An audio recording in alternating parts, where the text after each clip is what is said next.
Cara kerja sterilisasi alat.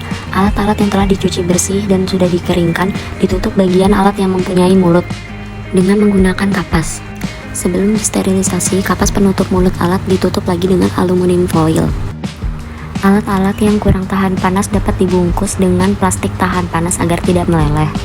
Selanjutnya, bungkus cawan Petri dengan menggunakan kertas coklat.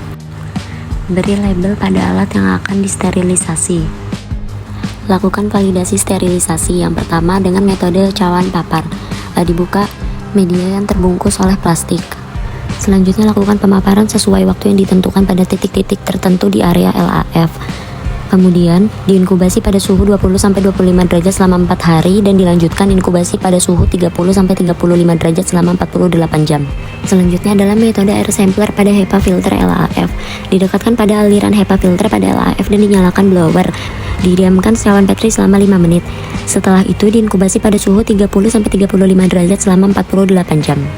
Selanjutnya adalah validasi metode sterilisasi dengan autoclave atau oven dengan metode inokulasi langsung. Alat-alat yang telah disterilkan dibilas dengan air untuk injeksi pada bagian dalamnya. Hasil bilasan dimasukkan ke dalam media tioglikolat hingga volume bilasan tidak lebih dari 10% dari volume media. Inkubasi media pada suhu 30-35 derajat selama 48 jam, kemudian diamati media setiap 24 jam. Catat dan dokumentasikan hasil pengamatan. Hasil uji sterilisasi alat dengan metode air sampler pada HEPA filter dan metode cawan papar pada LAF, terlihat adanya pertumbuhan bakteri dan jamur. Hasil yang didapat sesuai dengan literatur. Hasil uji sterilisasi alat dengan autoclave dengan metode inokulasi langsung, terlihat adanya pertumbuhan bakteri karena media menjadi keruh. Hasil yang didapat telah sesuai dengan literatur. Hasil uji sterilisasi alat dengan oven metode inokulasi langsung, terlihat adanya pertumbuhan bakteri karena media menjadi keruh. Hasil yang didapat telah sesuai dengan literatur. Disiapkan alat dan bahan yang telah disterilkan sebelumnya, ditimbang masing-masing bahan sesuai perhitungan, ditambahkan dextrose monohidrat ke dalam gelas beker, dilarutkan dengan WFI secukupnya dan diaduk hingga homogen. Ditambahkan natrium sitrat ke dalam gelas beker, lalu diaduk hingga larut homogen.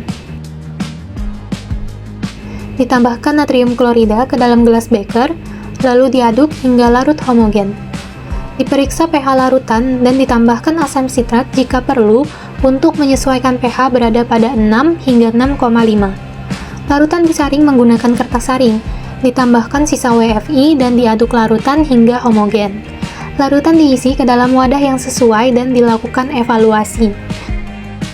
Uji kebocoran botol dilakukan dengan mencelupkan botol secara terbalik ke dalam gelas beker berisi Aquades. Hasilnya, tidak ada gelembung udara yang terlihat dan telah sesuai dengan literatur. Uji kejernihan dilakukan dengan menyinari botol.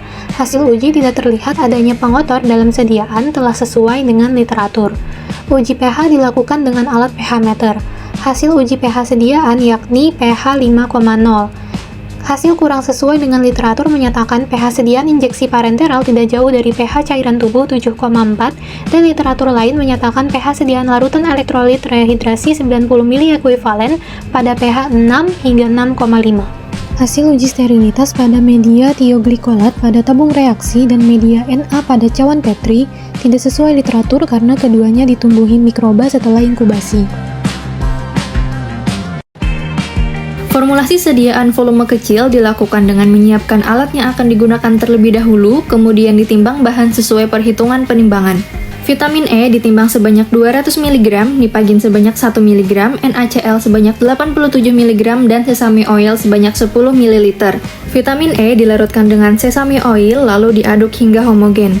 Kemudian ditambahkan nipagin dan NaCl lalu diaduk kembali hingga homogen. Disaring sediaan menggunakan membran filter dan dimasukkan ke dalam vial steril. Evaluasi sediaan yang dilakukan adalah uji pH, uji kejernihan, uji kebocoran, dan uji sterilitas. Uji pH dilakukan menggunakan indikator universal di mana pH sediaan yang didapat adalah 5 dan tidak sesuai dengan pH SVP yang ditetapkan yaitu 7,4. Uji kebocoran dilakukan dengan mencelupkan vial secara terbalik ke dalam larutan methylene blue dan dilihat apakah terdapat gelembung yang keluar dari dalam vial dan apakah sediaan berubah menjadi biru.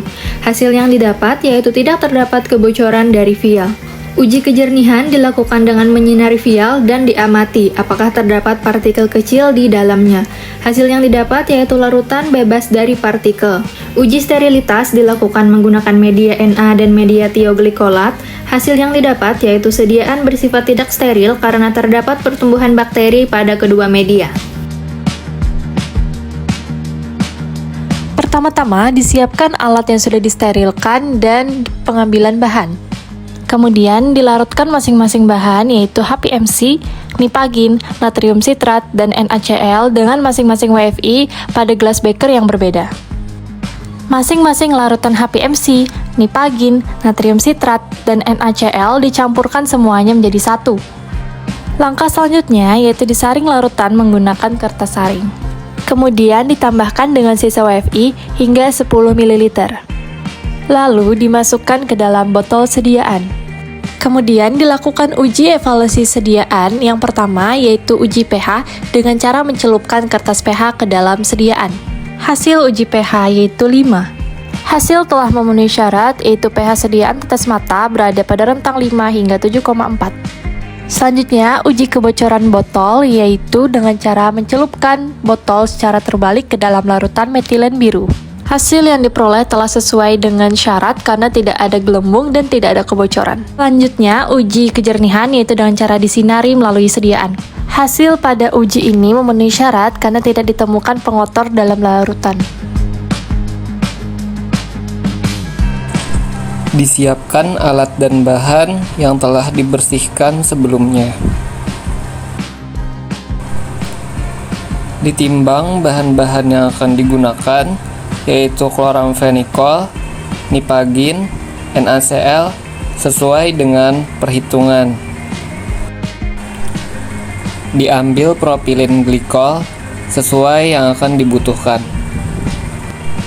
Dilarutkan kloramfenikol dengan propilin glikol secukupnya hingga terlarut sempurna. Kemudian dilarutkan nipagin dengan sisa propilin glikol secukupnya hingga terlarut sempurna. Dilarutkan juga NaCl dengan sisa propilin glikol secukupnya hingga terlarut sempurna. Dicampurkan larutan kloramfenikol, larutan nipagin, dan larutan NaCl dan diaduk hingga homogen. Selanjutnya, disaring campuran larutan tersebut menggunakan kertas saring. Dikalibrasi wadah tetes telinga hingga 10 mili. Kemudian, tandai hasil kalibrasi menggunakan kertas label. Hasil campuran larutan yang telah disaring dimasukkan ke dalam wadah tetes telinga yang telah dikalibrasi. Lalu ditambahkan sisa propilin glikol hingga tanda batas. Dilakukan uji pH sediaan dengan menggunakan pH universal. Diperoleh pH sediaan sebesar 5. Selanjutnya dilakukan uji kebocoran botol, di mana pada uji ini botol tidak bocor. Terakhir dilakukan uji kejernihan, di mana hasil sediaan yang didapatkan telah jernih.